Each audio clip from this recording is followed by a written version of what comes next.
সাল থেকে, তারও আগের থেকে জনাব মোহাম্মদ বাইজিদ খান পান্নি তিনি বই লিখেছেন। তিনি অনেক প্রবীণ পার্লামেন্টিয়ান, আপনারা জানেন তিনি 63 সালে পার্লামেন্ট মেম্বারও ছিলেন।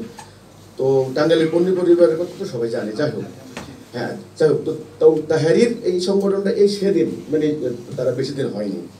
তো হঠাৎ করে তারা যখন এই সংগঠনটা কার্যক্রম শুরু করলো, তখন এই নামের আংশিক মিলের কারণে, দুটার নামের মিনিং কিন্তু সম্পূর্ণ আলাদা। তাহরির মানে মুক্তি আন্দোলন, যেটা আপনারা ওই যে তাহরির স্কোয়ার, যেটা আপনারা জানেন যে মিশরে হয়েছে মুক্তি, আর আমাদেরটা হলো তাওহীদ মানে ওয়াহদানিয়াত, এক আল্লাহ, যেটা একত্ববাদ, যেটা তো কাজেই এখানে হিজবুত কথাটা আরবিতে পার্টি, যেমন জাতীয় পার্টি, দুটো শব্দ বাংলা আর ইংরেজি মিলে, যেমন আওয়ামী লীগ, লীগ শব্দটা অনেকটা পার্টি, এটা সংগঠন মানে বোঝানোর জন্য। তো আরবিতে যেহেতু আমরা নাম রেখেছি, এই জন্য হিজবুত শব্দটা লাগানো হয়েছে।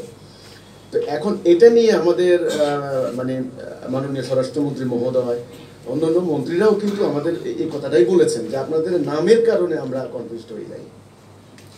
তো আমরা যখন আমি প্রেস ক্লাবে বহুবার এই মানে সাংবাদিক আপনাদের মতো মানে বিজ্ঞজনদের সাথে মত বিনিময় করেছি, কিন্তু আমাকে অনেক বিজ্ঞজন পরামর্শ দিয়েছেন যে আপনারা এই সংগঠনটাকে এ পর্যন্ত আপনারা যেহেতু প্রচারণা করে এনেছেন, এখন আর আপনারা তাহরির আর তাওহীদের কনফিউশন যেহেতু এখন অনেকটা নাই, যদি আপনারা অন্য কোনো নতুন নাম দিতে যান তাহলে আরেকটা তখন সমস্যা সৃষ্টি হয়। বরং এটা নিয়েই আপনারা স্ট্যান্ড করেন। যেমন আমাদের চ্যানেল আইয়ের কল্যাণ সাহাদারা, তারপরে আমাদের এই যে আরেকজন সিনিয়র সাংবাদিক, ওনার নামটা আমি এই মুহূর্তে মনে রাখতে পারছি না। হ্যাঁ, আপনি বলছিলেন, রাইট, পুলকদা বলছিলেন যে মানে আপনাদের নামটা যেহেতু এ পর্যন্ত প্রমাণ দিয়ে এসেছেন যে আপনারা ঠিক কাজে আপনার নামের পরিবর্তনের দরকার নেই, নতুন নাম নিলে আবার নতুন সমস্যা সৃষ্টি হবে। 1 নম্বর। 2 নম্বর, আপনি যেটা বললেন সেটা হলো যে সাধারণ মানুষদেরকে কিভাবে বোঝাবেন, এটা কিন্তু আপনি যেটা বললেন।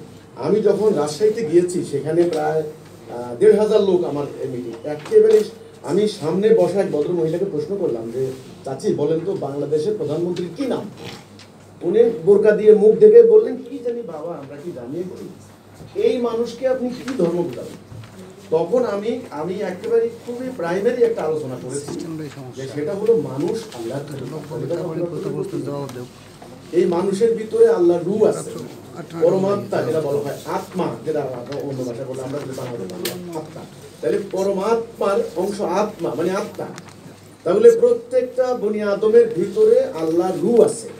এই কথাটা যখন আমি বলেছি, তখন তারা হতবাক হয়ে যায়, কি বলো? হ্যাঁ, হিন্দুর ভিতরেও আছে, তোমরা হিন্দু বলো, খ্রিস্টানদের ভিতরেও আছে, বৌদ্ধদের ভিতরেও আছে, এবং তাকে নাস্তিক বলে তোমরা চাপাটি মার, তার ভিতরেও আছে আল্লাহর রূহ। তাহলে আল্লাহর রূহধারী এই মাটির তৈরি আদম সন্তানকে তুমি অবজ্ঞা করতে পারো না।